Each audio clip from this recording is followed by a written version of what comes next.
Que negócio estranho. Vou pegar minha caderneta, vou pegar aqui o meu caderno e anotar tudinho. Aquele negócio ali tá muito estranho. Parece até que tem uma digital. Bom, pessoal, vou anotar aqui. Bom, oitavo ano, na verdade, né, galera do oitavo, galera que tá revisando conteúdo de doutrina, teoria social, seja para o ensino fundamental, né, seja para o médio, mas para a gente aqui é para o oitavo ano, né, essa brincadeirinha aqui, eu não sei se vocês já conseguiram sacaram, observaram. Bom, pessoal, aqui foi uma referência a... Bom, se o nosso conteúdo é teoria do século XIX, então nós estamos fazendo referências ao século XIX. Bom, eu vou começar a primeira minha aula, já eu pego o bloquinho para ver se vocês conseguem entender, para ver se vocês conseguem lembrar ou associar algum tipo de personagem que vocês conhecem que de repente tenha surgido no século XIX. Beleza? Então vamos lá, vou começar a introdução dessa última parte da nossa trajetória, do nosso conteúdo que é tão gostoso. Esse conteúdo é muito bom, oitavo ano. Se vocês se debruçarem, vocês vão entender direitinho, né, o nosso conteúdo. Esse conteúdo é maravilhoso. Pois bem, vamos lá? Então, nosso conteúdo desta semana vos apresento a última parte falando sobre teorias do século XIX. E aí, nessa teoria do século XIX, nós temos o darwinismo social, dentro da sociologia, o positivismo e o romantismo. Bom, professora, e aí, como é que vai ser, né? Sou Taliane, sou professora de História, vocês já me conhecem. E aí, galerinha, tô sentindo muita falta de vocês. Como é que andam os estudos de vocês? Bom, nós vamos falar sobre o darwinismo social, que eu dei uma pista para vocês lá no vídeo passado. No vídeo passado, que eu acho que fica para cá. No vídeo passado, nós vimos, eu falei um pouquinho ainda sobre a teoria, né? Que o darwinismo social foi, na verdade, uma adaptação da teoria de Charles Darwin, porque Charles Darwin falava sobre a teoria da seleção natural. De acordo com a teoria da seleção natural, os indivíduos mais fortes, eles sobrevivem no meio ambiente. Os indivíduos menos fortes, eles têm dificuldade para sobreviver e muitos acabam morrendo. Segundo Charles Darwin, pela biologia, todos os seres vivos, eles já nascem com alguns mecanismos de adaptação, por exemplo, para a alimentação, para se proteger, para manter a temperatura corporal, por exemplo. Vocês estudam isso em ciências, vocês estudam isso em biologia também. Só que aqui em história, nós vamos estudar nessa teoria do século XIX chamada darwinismo social. Foi a adaptação dessa teoria biológica empregado na sociedade. Então, professora, o que é que isso, né, tem a ver com o nosso conteúdo e por que que a senhora pegou a cadernetinha, não é, para falar desse conteúdo? Calma, calma, já vocês vão entender aonde é que eu quero chegar, porque o nosso conteúdo é um conteúdo muito investigativo. Nós vamos aplicar a investigação. Olha outra dica que eu tô dando. Vocês já sabem que personagem fictício foi criado no século XIX, e vou dar mais uma dica, foi na segunda metade do século XIX, foi no finalzinho do século XIX, lá pela década ali de 1880 já. Ele realizava investigações. Será que vocês já sabem? Podem colocar nos comentários, tá? Se vocês já sacaram antes de eu falar quem é. É porque assim, pessoal, nesse período, essa teoria do século XIX, ela é bem fascinante, porque a ciência vai estar muito presente nas teorias sociais. Então, o darwinismo social, né, para a gente já detalhar, foi justamente a adaptação da teoria do Charles Darwin aplicada na sociedade. Então, o que que os europeus fizeram? No contexto do século XIX, nós vamos estudar que existia o chamado neocolonialismo ou imperialismo. No neocolonialismo ou imperialismo do século XIX, nós vamos observar que as nações europeias dominaram os continentes africano e asiático. E aí, né, nesse processo de dominação afroasiática, praticamente os europeus fizeram fizeram desse continente uma fatia de pizza. E aí, desde, na verdade, muito tempo, existia o processo de escravização. Não só da escravização, né, europeia em relação aos africanos, mas africanos entre os próprios africanos. Só que a questão da escravização entre os próprios africanos já era algo cultural entre eles, já era uma regra entre eles, lá do iniciozinho. Aí quando os europeus começaram aquela questão do fluxo de grandes navegações, né, principalmente a partir do século XV, mas na verdade, pelos relatos, ó, já existia uma comunicação um pouco mais. A gente, na verdade, começa a ter relatos, fatos, né, documentados a partir daqueles fluxos de Gênova e Veneza, né, lá no finalzinho da Idade Média, com aquela questão do ressurgimento das feiras, as cruzadas, né, aquela questão da navegação pelo Mediterrâneo. Então a gente já percebe realmente que os europeus já faziam fluxo Oriente e Ocidente, mas a gente vai perceber muitos relatos falando dos vários costumes em relação ao século XV, quando os europeus vão ter um contato maior, né, com os africanos. Mas, pelos relatos, já era uma cultura dos africanos realizar isso entre os próprios africanos, geralmente quando uma tribo, né, vencedora fazia, né, a tribo perdedora de escravo. O problema é o seguinte, é que na colonização do século XVI, né, começa com as colonizações do século XV e a partir do século XVI começam os processos de colonização das nações, né, ocupadas, eu costumo falar ocupadas, como no caso das regiões, né, que abrangem ali a América e também a própria África, e a questão do comércio triangular, a questão do tráfico negreiro, todo aquele fluxo ali século XVI, XVII, XVIII, a gente vai perceber o quê? Né, que era um costume europeu de fazer os escravos, não é isso? Fazer os negros, na verdade, de escravos, fazer trocas como se os negros fossem mercadorias. E aí, no século XIX, num processo de colonialismo, atribuiu-se, na verdade, essa questão do darwinismo social para justificar, né, a nova dominação que os europeus estavam fazendo na África e na Ásia, a questão do neocolonialismo. Então, para reforçar esse neocolonialismo, um dos pretextos que os europeus utilizaram foi aquela questão de ação civilizadora, de missão civilizadora ou ação humanitária. Diziam os europeus, né, que os africanos, por exemplo, né, eles eram seres inferiores e, portanto, né, os europeus teriam a missão de civilizar, de educar aqueles seres que estavam perdidos, né? Muitas vezes utilizavam até a justificativa religiosa, né, de falar que eram almas perdidas e que os europeus, né, estavam se estabelecendo na região para salvá-los. Então, todas essas questões surgiram aí, mas de acordo com a teoria com base, né, na teoria do darwinismo social, existem seres superiores, existem seres inferiores, e aí no caso dos europeus, eles seriam superiores e que teriam a missão de civilizar aqueles seres animalescos, né, perdidos, não civilizados, que seriam, né, os africanos e os asiáticos.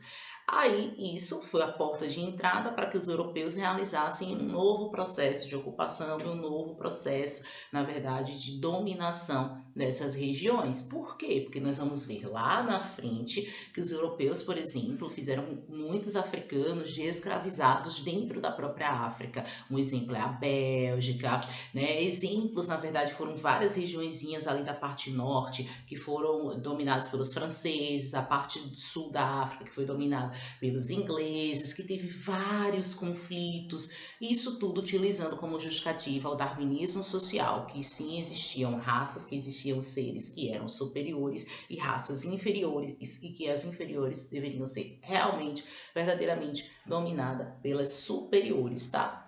Então, tá aí a justificativa do que seria o darwinismo social. Eu já tinha dado pintas, na verdade, do que seria o darwinismo social, introdução do conteúdo lá, né, no vídeo passado.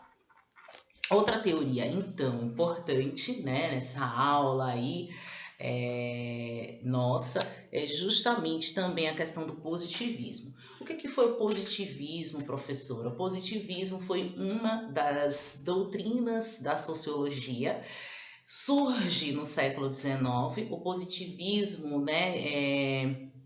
O expoente do positivismo foi o Auguste Comte, e aí foi muito baseado na teoria do iluminismo, sim, de liberdade, sim, de igualdade, sim, né, de propriedade privada, mas o positivismo existia muito da análise científica da sociedade, então utilizar métodos experimentais, métodos científicos, todas aquelas etapas de investigação que vocês estudam em ciência, como a questão da observação de um fenômeno, depois analisar a testagem, né, criar uma hipótese, testar se aquela hipótese ela é verdadeira ou se ela é refutada, e aí depois do teste, depois da análise, né, primeiro criar uma situação, né, observou algo, cria uma situação, uma hipótese, será que, né, os seres vivos eles surgem espontaneamente, né, que é aquela questão da teoria da biogênese e da abiogênese, por exemplo, né, que vocês estudam em ciências e em biologia.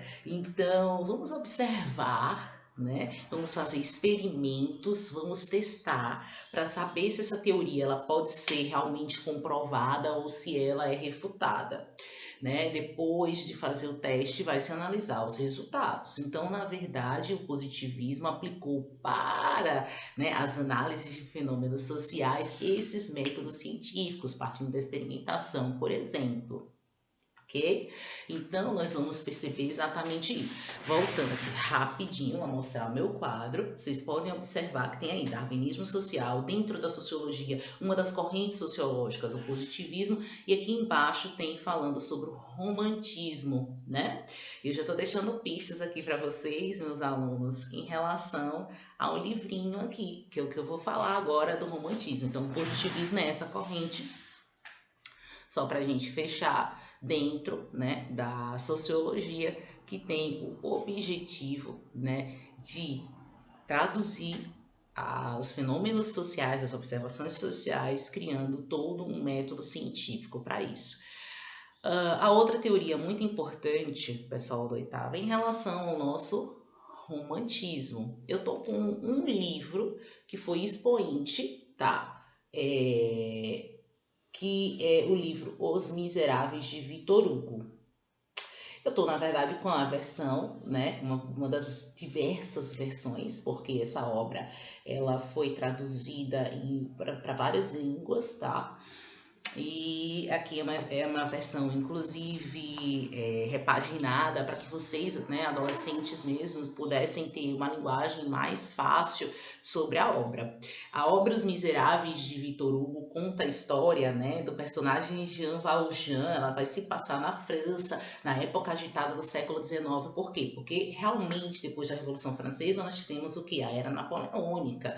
Depois da Era Napoleônica nós vamos ter as revoluções do século XIX. Nós vamos ver, por exemplo, né, a Primavera dos Povos. É conteúdo da gente, né? Nós já vimos a Revolução Francesa, nós já estudamos a Era Napoleônica e nós vamos estudar também as revoluções do século XIX, como a questão da Primavera dos Povos. E aí, é dentro de todo esse contexto político que vai servir, na verdade, como um aporte para mostrar que depois do pós-revolução francesa, atores sociais mais simples, né, na verdade vai dar aí a cara, vai dar características importantes para mostrar o outro lado da França, porque no conteúdo de história a gente fala o quê? Sobre Napoleão Bonaparte, a gente sempre fala da parte dominadora, a gente sempre fala dos líderes, e aí o interessante da obra de Victor Hugo é que, na verdade, ele está mostrando o outro lado. Ele mostra que, por exemplo, um homem, né, que é no caso de Jean Valjean, ele foi preso por ter roubado um pedaço de pão de uma padaria, ele vai ser julgado, ele vai passar por tantas coisas, né, e aí vai vir, por exemplo, questionamentos, né, sobre a questão da ética, né, da honestidade, em até que ponto existiu essa honestidade ou não. Então, é muito interessante essa obra. Então, a gente vai ver alguns personagens muito legais, como Jean Valjean, como Cosette, como Ravel, que é o antagonista. Tem até um filme também, Os Miseráveis, já fica a dica para quem quiser assistir e depois ler o livro. Esse livro é um livro que sim, é um romance, né? Mas é um romance que já trata, na verdade, de temas sociais, de denunciação social e utiliza como pano de fundo a história. A história é bem legal esse livro. E aí, por que eu mostrei esse livro, Os Miseráveis, de Victor Hugo? Porque Victor Hugo foi um dos grandes expoentes do romantismo. E aí o romantismo, né, dentro desse contexto que nós estamos no século XIX, nós já vimos um pouquinho sobre o cenário político, né, o cenário econômico estava ali naquela questão liberalismo, né, socialismo, anarquismo, doutrina social. Nós vimos aí doutrinas ideológicas, que foi nos outros vídeos. Aqui, então, a questão política também, das revoluções, dos nacionalismos. Então, pensem assim, ó, século XIX, eles estão tentando criar o quê? A questão do nacionalismo. Veja que no pós-revolução francesa, eles criam um hino, eles criam uma bandeira, eles criam uma identidade nacional, de fortalecimento do país França, né? Nas revoluções também do século XIX, no próprio processo de independência da América Latina, que nós estudamos em sala, por exemplo, a independência do Haiti, né, a independência do México. Então, na independência do Haiti, o Haiti pós-independência também cria um ideal o quê? De nacionalismo. Então, eles estão no século XIX, e principalmente na transição, entre o século XIX e o século XX, nessa coisa de criar nacionalismos, né, símbolos pátrios. Então, nessa parte política e nas lutas e naquela questão também da dominação e dominado que eu falei, inclusive que o darwinismo social reforça isso. Então, nós temos a parte política, nós temos a parte ideológica, nós temos a parte econômica, que nós temos a Segunda Revolução Francesa, que está ali efervescente, o capitalismo, busca de novas áreas de influência, a questão da livre concorrência, do mercado consumidor, né, busca de matérias-primas. Então, dentro da parte econômica, nós temos a questão do capitalismo, muito reforçada pela ideologia do liberalismo, né, que aí nós temos, na verdade, nessa parte do capitalismo, intervencionismo estatal, que é quando o governo ele vai intervir na economia, ele vai controlar direitinho. Não é que ele tem um controle total, não é que as empresas, né, vão estar no controle do Estado. Acontece que pode ter algumas empresas, sim, estatais, mas a gente está falando de empresa privada mesmo, estamos falando de capitalismo mesmo, mas que o Estado intervém na economia, né? E nós temos o liberalismo econômico, que era o que já dizia Adam Smith, né? Que era a teoria no qual o Estado caminhava por si só. Então, nós temos a questão do capitalismo em prática, da segunda revolução industrial, de vários países, né, já terem as suas indústrias e ter que escoar as suas mercadorias. Por isso que nós vamos ver outro assunto chamado neocolonialismo, o imperialismo do século XIX. Nós vamos ver a parte da ideologia, que nós, na verdade, estudamos, né? O liberalismo, socialismos científico, utópico, o anarquismo, a doutrina social. E agora e também vimos a parte sociológica também, do darwinismo social, por exemplo, do positivismo. E aí esse século XIX está muito permeado pela questão da efervescência das ciências, dos métodos investigativos, de utilizar experimentos. Então, é dentro dessa sociedade que também a gente vai ver um desenvolvimento cultural. Então, quando eu falo de Victor Hugo, que foi um expoente, não é, do romantismo, por exemplo, eu já estou falando da parte cultural.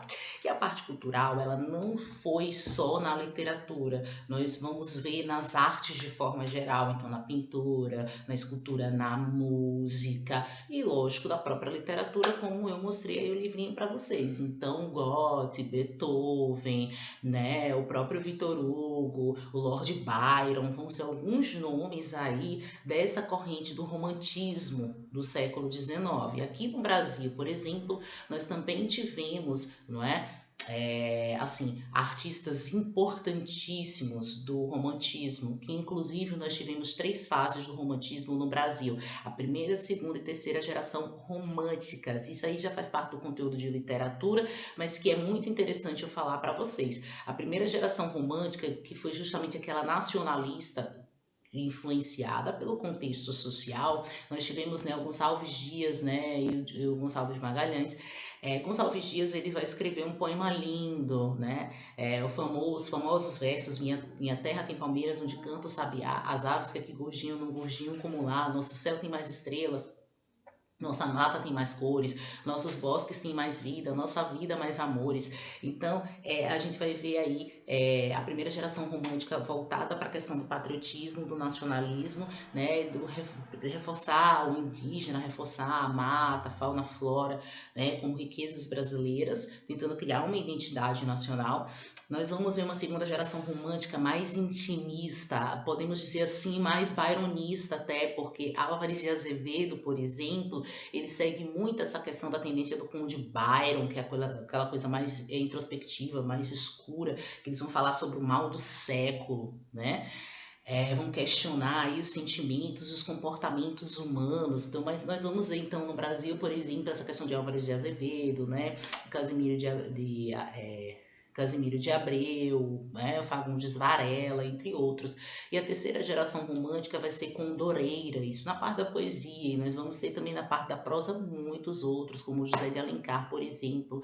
Então, esses caras, eles foram extremamente importantes. Então, não só na Europa, mas depois esse movimento romântico vai se espalhar por vários países do mundo, e aí alguns dos artistas brasileiros da parte da primeira e segunda geração romântica na poesia, né, que eu detalhei, e na prosa também, ou seja, nos romances, vários romances românticos, né, vão surgir nesse período. E aí um dos grandes expoentes do romantismo brasileiro é justamente o que eu citei agora na parte da prosa, na parte romancista, é justamente o José de Alencar. Nós vamos ver personagens femininos já mostrando outras versões do que seria a própria mulher, porque a gente percebe que antes a mulher é muito voltada para casa, para o marido, é aquela visão idealizada, o amor perfeito. E na verdade no romantismo, principalmente no realismo, né, no simbolismo, a gente já vai ver uma transformação, mas ao longo dos percursos entre primeira, segunda e terceira geração, a gente já vai ver esses perfis femininos já aí mostrando vários traços atuais ali do século XIX, já mostrando a mulher com outros poderes também, né? É bem interessante, tá? Essa parte da literatura, as obras de José de Alencar, muito interessantes, na verdade todas, inclusive essa que eu apresentei aqui para vocês. E para a gente concluir, então, né, pessoal, essa foi a proposta, Teorias do século XIX, a parte final, que abrange a parte cultural e como que as teorias acabaram influenciando no ideal da sociedade, né, no ideológico da sociedade ali no século XIX. Então, nós podemos ver nesse vídeo o darwinismo social, que vai utilizar a teoria de Charles Darwin da seleção natural biológica para o social, indicando que algumas raças elas nasceram já predestinadas a serem inferiores e, portanto, para serem salvas deveria ter outra raça que viesse, na verdade, a dominar, não, a salvar, né, muitos dos seres que não tinham cultura, que aí seria a questão da ação civilizadora. Aí nós tivemos também positivismo, né, teoria, né, que um dos grandes líderes foi Auguste Comte, né, teoria sociológica, no qual, através da análise científica, iríamos ter uma análise social e a questão do romantismo na parte das artes, né, literatura, a música, a gente vai ver na pintura muita influência do romantismo. Então, essas aí foram algumas teorias que tem no livro de vocês, tá? Na última partezinha, onde tem lá teorias do século XIX, ele fala sobre a hierarquia social, justamente o tópico hierarquia social fala sobre indivíduos superiores e indivíduos inferiores. Os brancos eram superiores, os negros eram inferiores, como se fosse uma teoria mesmo de seleção natural, de predestinação até. Aí ele está falando justamente sobre o darwinismo social e aí ele vai falar depois sobre o positivismo e sobre o romantismo. Outra coisa também, essas foram algumas, mas a gente vai ver, por exemplo, que no século XIX, principalmente na segunda metade do século XIX, vão vir muitas outras teorias para reforçar inclusive o darwinismo social, para reforçar inclusive a dominação do neocolonialismo afroasiático. Nós vamos ver, por exemplo, que nessa revolução científica do século XIX vai vir a criminologia, né, que vai ser a ciência que vai estudar os crimes. Nós vamos ver, né, já traços da antropologia. A antropologia cultural em si vai ser a partir do século XX, mas no século XIX a gente já vê realmente aquela parte mais antiga da antropologia, mas a sociologia vai estar muito forte, a criminologia também. Então, todas essas teorias, mas muito voltadas para a ciência, muito voltadas para a experimentação, vai surgir aqui no século XIX. Bom, pessoal, então por hoje é isso. Viva São João para todo mundo, viva São Pedro. Na verdade, nós já estamos no São Pedro, olha a data, né? 29, viva São Pedro. Aqui no Nordeste a gente tem o costume de dançar um forrozinho. Esse ano tá um pouco diferente, mas você pode dançar um forrozinho em casa, você pode comer as comidas típicas em casa. O importante é a gente manter essa fogueirinha, essa bandeirinha no nosso coração, beleza, alunos? Só pra gente arrematar esse vídeo, você sabia que o personagem... Lembra do início que eu fiz assim com vocês, que eu fui meio que investigando? O personagem Sherlock Holmes, ele foi criado nesse contexto do século XIX, nesse contexto no qual a criminologia e no qual as ciências voltadas para a experimentação, para a investigação e para a criação de todo um método científico, ele foi criado. Pois é, o Sir Arthur Conan Doyle, ele foi o criador, né, a partir de 1887 do personagem Sherlock Holmes. O principal livro, na verdade, vai ser e assim, vai ter maior expoente, na verdade, o personagem a partir de 1891, com o livro A Scandal in Bohemia. Eu tô vendo em Boêmia, que eu não sei ler direito assim em inglês, então por isso que eu tô olhando a pronúncia, né? E teve o primeiro romance In Study in Scarlet, em 1887. E aí Sherlock Holmes, junto com o Dr. Watson, eles vão passar por muitas aventuras, né? Sherlock Holmes é aí um detetive que eu adoro, inclusive, né? Filmes e livros do Sherlock Holmes. Ele vai, né, esse personagem, fazer investigações, inclusive utilizando as ciências, né, a experimentação científica. Ele vai analisar de forma detalhista as partes para depois juntar o todo. Inclusive tem algumas séries da Netflix que eu também já deixo aí como indicação para vocês. Tem justamente a série Sherlock Holmes, tem vários filmes de Sherlock Holmes. Tem uma outra série chamada O Alienista, que também vai fazer referência ao método de experimentação desse período que nós estamos estudando, principalmente, né, a partir da segunda metade do século XIX. Também tem outra série da Netflix, que eu já deixo a dica também para vocês que gostam, né, de assistir. Tem também a série Freud. Na verdade, a psicanálise também, ela vai, na verdade, ser bem desenvolvida no século XX, mas, na verdade, a mente humana, a utilização da mente humana, seja para investigação, como um personagem fictício Sherlock Holmes faz, e a gente vai ver também na série da Netflix O Alienista, um pouco como se, né, o personagem fosse um pouco do Sherlock Holmes, mas um pouco do Freud também. Mas aí a gente vai ver realmente, né, a teoria freudiana e a psicanálise no século XX, mas aí nessa transição do século XIX e século XX já vai ser também desenvolvida, viu? Essa parte da análise, né, da psicanálise, sendo aplicada inclusive para a solução de crimes e também para análise da histeria humana. Enfim, esse assunto é muito bom.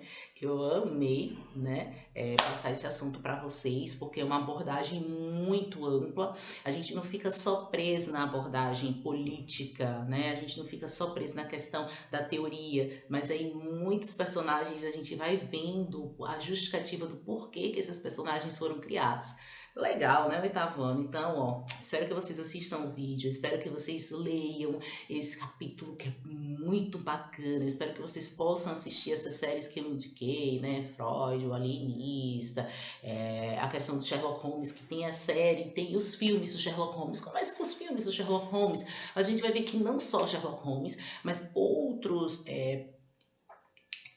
no caso, outros personagens, outras histórias de investigação vão surgir aí. Mas um dos grandes expoentes, a partir de 1887, é o Sherlock Holmes. Inclusive, por coincidência, né, o Doyle cria esse personagem aí depois ali da efervescência da criminologia. Coincidência ou é aplicar a teoria à prática? Porque a criminologia é a ciência que vai justamente investigar os crimes a partir de um método científico, criando inclusive todo um catálogo de tipos, de acordo com a raça, o tamanho do crânio, né, tatuagens, existe todo um métodozinho ali para esmiuçar, mas aí a criminologia ela vai ser complicada, bem mesmo, a partir de 1880 também, no finalzinho ali do século XIX, segunda metade do século XIX.